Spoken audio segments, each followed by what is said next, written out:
সালামু আলাইকুম প্রিয় শিক্ষার্থী, আশা করি তোমরা ভালো আছো। আলহামদুলিল্লাহ আমিও তোমাদের দোয়ায় ভালো আছি। আজকে আমি আমার 163 নম্বর লেকচার শুরু করতে যাচ্ছি। আমার 163 নম্বর লেকচার শুরু করার পূর্বে তোমাদের প্রতি আহ্বান রাখবো আমার ইউটিউব চ্যানেল ফ্লার্ক ভিডি চ্যানেলটি সাবস্ক্রাইব করে নেওয়ার জন্য। ফ্লার্ক ভিডি চ্যানেলটি সাবস্ক্রাইব করে নিলে আশা করি তোমরা উপকৃত হবে। প্রিয় শিক্ষার্থী, আজকে একাদশ শ্রেণীর পদার্থবিজ্ঞান প্রথম পত্রের আদর্শ গ্যাস ও গ্যাসের প্রত্যেকটা অধ্যায় থেকে দুইটি নতুন টপিকস নিয়ে আলোচনা করব। আজকের আলোচনার প্রথম টপিকস হচ্ছে মূল গড় বর্গবেগের সাথে তাপমাত্রার সম্পর্ক। মূল গড় বর্গবেগের সাথে কিসের সম্পর্ক?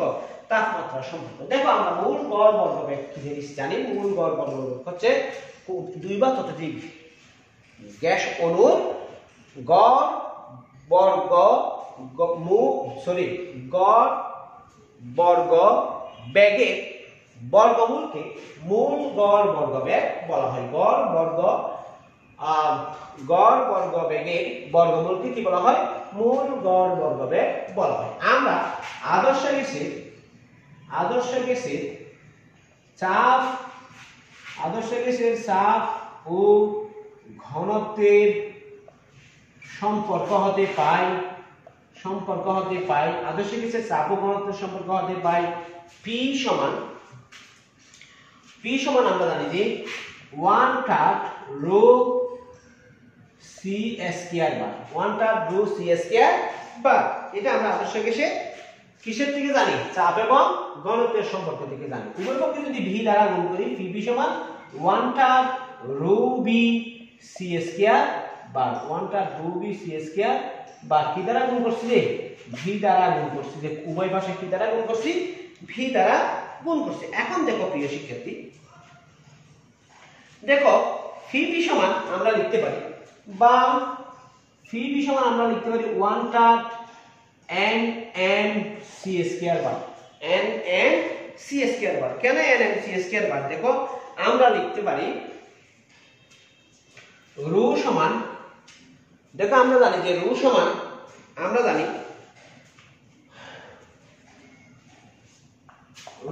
জানি যে n m/v আশা করি দেখো n/v কেন? আমরা জানি যে রো সমান ক্যাপিটাল m/v। আমি মনে করলাম ক্যাপিটাল M সমান n একটি অণুর ভর স্মল m, n সংখ্যক অণুর ভর capital N into small m সমান ক্যাপিটাল M। তাহলে আমি এখানে লিখতে পারি n m/V। আশা করি তোমরা বুঝতে পারছো।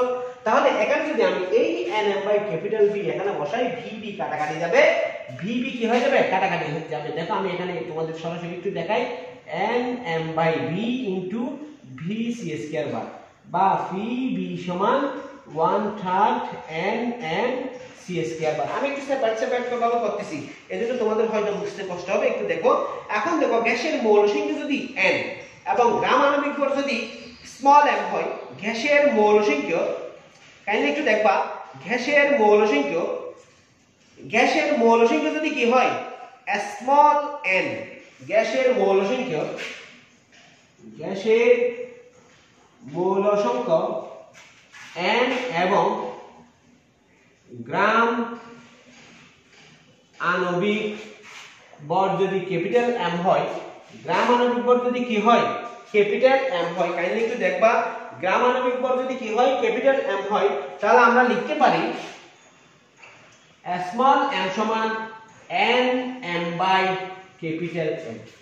n m/কি m? Capital M।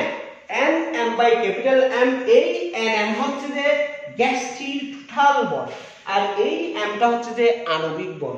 এই m এর সাথে এই m এর কিন্তু কি করিও না, এই m এর সাথে এই m এর কোনো মিল নেই। এই m মানে মোট ভর, এই m মানে কি ভর? মোট ভর। আর এটা মানে কি ভর? আণবিক ভর। কাইন্ডলি একটু বুঝার চেষ্টা করিও, এটা মানে কি ভর?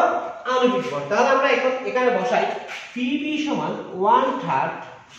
দেখো এখান থেকে তাহলে আমি লিখতে পারি, এখানে যদি আমি n লিখি, কি লিখি? n লিখি, তাহলে দেখো n সমান আমার কি আসে? n সমান কাইন্ডলি কি আসে একটু দেখো।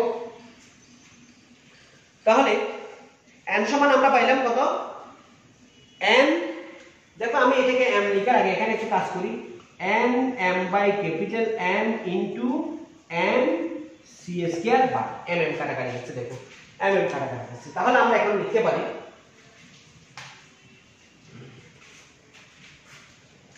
PV সমান এটা সমান স্মল n 1 তার small n capital M C square bar 1 তার small n capital M C square bar. দেখো প্রিয় শিক্ষার্থী, আবার আমরা জানি, আমি এটাকে একটা সমীকরণ দিলাম, এই সমীকরণকে দিলাম দুই নং সমীকরণ। আমরা জানি PV সমান, আবার আমরা জানি PV সমান RT, এটাকে 3 নং সমীকরণ দিলাম। এক মৌল গ্যাসের ক্ষেত্রে RT, কয় মৌল গ্যাসের ক্ষেত্রে এক মৌল গ্যাসের ক্ষেত্রে যদি n সংখ্যক মৌল গ্যাসের ক্ষেত্রে হয় তাহলে PV সমান nRT, PV সমান কত RT nRT। এখন দেখো আমরা 2 নং এবং 3 নং থেকে পাই 2 ও 3 হতে পাই 2 ও 3 হতে পাই 2 ও 3 হতে কি পাই? দেখো আমরা পাচ্ছি nRT সমান 1/3 n C square bar. nRT সমান 1/3 n capital M C square bar. এখন দেখো n যদি কাটাকাটি যায় এখানে থাকবে RT সমান 1/3 m C স্কয়ার বার। কাইন্ডলি একটু বোঝার চেষ্টা করব প্রিয় শিক্ষার্থীরা, তোমরা না বুঝলে আমার ক্লাসের কোনো কি নেই, গুরুত্ব নেই, একটু বোঝার চেষ্টা করি, আমি টেকনিক্যালি করার চেষ্টা করতেছি। দেখো প্রিয় শিক্ষার্থী, এখন আমি এখান থেকে যদি C স্কয়ার বার লিখি, C স্কয়ার বার সমান তাহলে আমরা পাবো 3RT by capital M, 3RT by কি M ক্যাপিটাল M। তার মানে C এটাকে যদি আমি রুট করি তাহলে আমরা পাবো C স্কয়ার বার সমান square root of 3RT by M, বা C আর M এর সমান square root of 3RT by M। দেখো এখানে এটা হচ্ছে মূল গড় বর্গবেগের সাথে তাপমাত্রার সম্পর্ক, মূল গড় বর্গবেগের সাথে কিসের সম্পর্ক? তাপমাত্রার সম্পর্ক। এখানে C আর M এর সমান square root of 3RT by M। এখানে দেখো R মানে হচ্ছে যে গ্যাস ধ্রুবক, R মানে হচ্ছে গ্যাস ধ্রুবক, T মানে তাপমাত্রা, M মানে হচ্ছে যে আণবিক ভর, M মানে কি ভর? আণবিক ভর। প্রিয় শিক্ষার্থী, তাহলে আমরা দেখতে পাচ্ছি কোন গ্যাস অণুর গড় বর্গবেগ ওই গ্যাসের পরম তাপমাত্রার সমানুপাতিক, ওই গ্যাসের পরম তাপমাত্রার বর্গমূলের সমানুপাতিক, ওই গ্যাসের পরম তাপমাত্রার বর্গমূলের কি অনুপাতিক? সমানুপাতিক। আমি আবার বলতেছি, আমরা দেখতেছি যে কোন গ্যাসের বা কোন গ্যাস অণুর গড় বর্গবেগ ওই গ্যাসের পরম তাপমাত্রার বর্গমূলের সমানুপাতিক। অর্থাৎ তাপমাত্রা বৃদ্ধি পেলে অণুগুলোর গড় বর্গবেগ এর বর্গমূল কি পাবে? বৃদ্ধি পাবে। দেখো প্রিয় শিক্ষার্থী, তাহলে সমীকরণ এটাকে যদি আমি 4 নং সমীকরণ দিই তাহলে এই 4 নং সমীকরণ হবে মূল গড় বর্গবেগের সাথে তাপমাত্রার সম্পর্কযুক্ত সমীকরণ। এখন দেখো প্রিয় শিক্ষার্থী, যদি T স্থির থাকে, যদি কি স্থির থাকে? T স্থির থাকে। দেখো এখানে আমি এই জিনিসটাকে আরেকটু ইলুমিনেট করে বলি, এতক্ষণ যেগুলো বলছি সেগুলোকে যদি আমি আরেকটু ইলুমিনেট করে বলি তাহলে আমরা পাইলাম CRMS equal square root of 3RTM। দেখো n স্থির হলে তাহলে আমরা পাচ্ছি CRMS proportional to square root of T। আবার দেখো যদি T স্থির হয় তাহলে আমরা পাচ্ছি CRMS proportional to square root of 1/m, square root of 1 by কি m। তাহলে আমরা এখান থেকে বলতে পারতেছি একই তাপমাত্রায় ভারী গ্যাস অণুর গড় বর্গবেগ হালকা অণুর চেয়ে কম। ভারী গ্যাস অণুর গড় বর্গবেগ, ভারী গ্যাস অণুর গড় বর্গবেগ হালকা গ্যাস অণুর গড় বর্গবেগ অপেক্ষা কম হবে। অর্থাৎ এখানে আমরা বলতে পারি তাহলে মূল গড় বর্গবেগ আণবিক বলের বর্গমূলের ব্যস্তানুপাতিক, আণবিক বলের বর্গমূলের কি অনুপাতিক? ব্যস্তানুপাতিক। আবার ওই যে আমরা এখান থেকে বলতে পারি গ্যাসের মূল গড় বর্গবেগ পরম তাপমাত্রার বর্গমূলের সমানুপাতিক, পরম তাপমাত্রার কি মূলের সমানুপাতিক? বর্গমূলের সমানুপাতিক। এখন দেখো প্রিয় শিক্ষার্থী, কোন গ্যাসের প্রতিটি অণুর ভর m এবং অণুর গড় বর্গবেগ c হলে কোন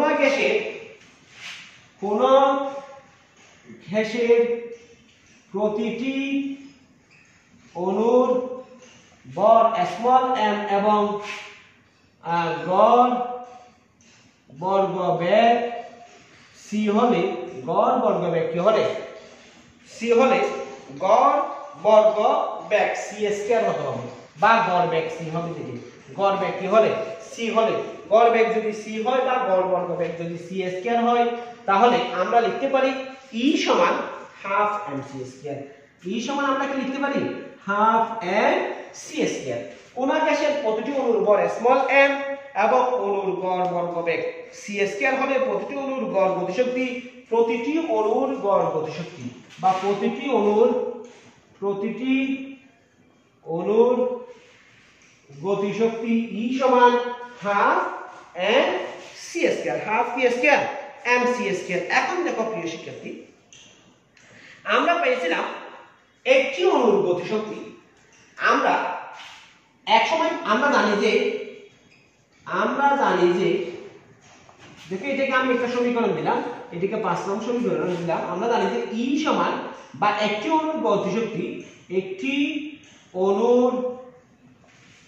গতিশক্তি আমরা জানি যে E সমান হাফ kT E সমান কত হাফ kT নাকি 1/3 kT 1/3 kT ছিল মনে E সমান ছিল 3/2 kT 3/2 kT এটাকে আমি 6 নাম দিলাম তাহলে 5 ও 6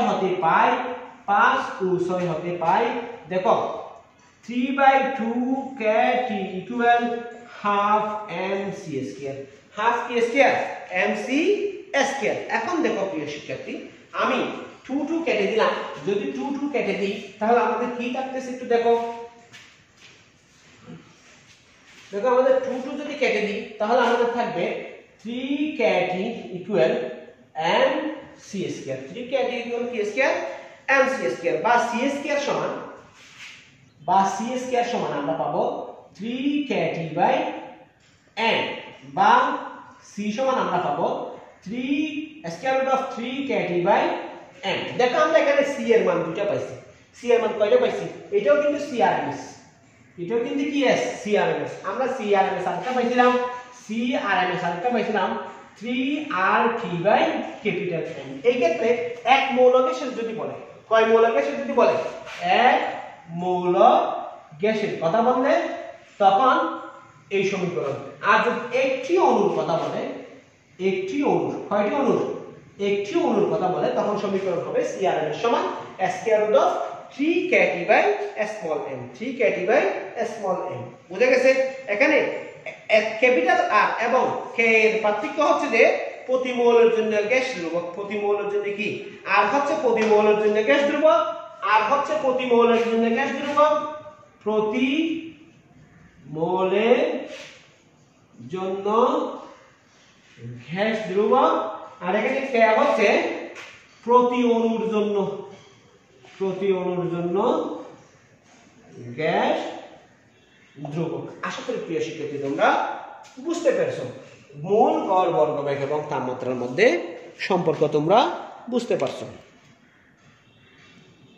দেখো প্রিয় শিক্ষার্থী স্থির চাপে কোন তাপমাত্রায় কোন গ্যাসের অণুর মোল গড় বর্গবেগ প্রমাণ চাপ ও তাপমাত্রার মোল গড় বর্গবেগের অর্ধেক আবার বলতেছি স্থির চাপে কোন তাপমাত্রায় কোন গ্যাসের অণুর মোল গড় বর্গবেগ প্রমাণ চাপ ও তাপমাত্রার কি হবে অর্ধেক হবে দেখো প্রমাণ চাপ ও তাপমাত্রায় মোল গড় বর্গবেগ মনে করি প্রমাণ চাপ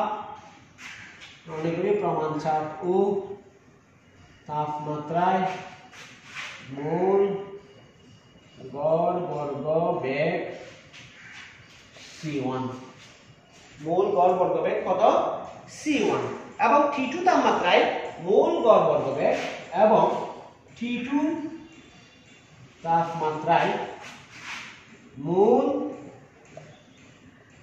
গড় বর্গবেগ C2 মোল গড় বর্গবেগ কত C2 মনে করে নিলাম দেখো আমাকে বলছে যে C1 C1 কি হবে স্থির চাপে কোন তাপমাত্রায় কোন গ্যাসের অণুর মূল গড় বর্গবেগ প্রমাণ চাপ ও তাপমাত্রার মূল গড় বর্গবেগের অর্ধেক হবে। তার মানে হবে C2 ইকুয়াল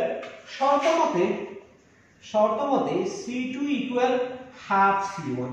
C2 ইকুয়াল কি হাফ C1। এখন দেখো প্রিয় শিক্ষার্থী আমরা লিখতে পারি C2 মানে আমরা লিখতে পারি রুট 3v2/√2।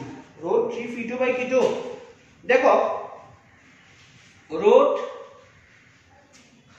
3v2/√2 আর এখানে লিখতে পারি হাফ 3v1/√1। এখন কাইন্ডলি একটু দেখো প্রিয় শিক্ষার্থী আমাকে বলছে যে চাপ স্থির, চাপ কত স্থির, তার মানে উভয় ক্ষেত্রে চাপ সমান কোন তাপমাত্রায় কোন গ্যাসের অণুর মূল গড় বর্গবেগ প্রমাণ তাপমাত্রা ও চাপে মূল গড় বর্গবেগে কি হবে সমান হবে। তার মানে দেখো আমরা এখানে লিখতে পারি T1 ইকুয়াল 273 কেলভিন। T2 মানে জানি না, T2 মানে কি জানি না। P2 সমান P1 সমান P কল্পনা করে নিলাম। P2 সমান P1 সমান কি কল্পনা করে নিলাম P কল্পনা করে নিলাম। এখন দেখো আমার এখানে কি আছে √2 এবং √1 ঘনত্ব আছে। √2 এবং কি আছে √1 ঘনত্ব আছে। দেখো আমরা জানি যে স্থির চাপে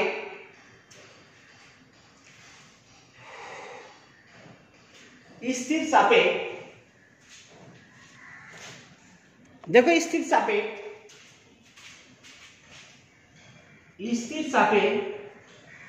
ρ1/√2 সমান T2/T1 এটা আমরা আগে থেকে জানি।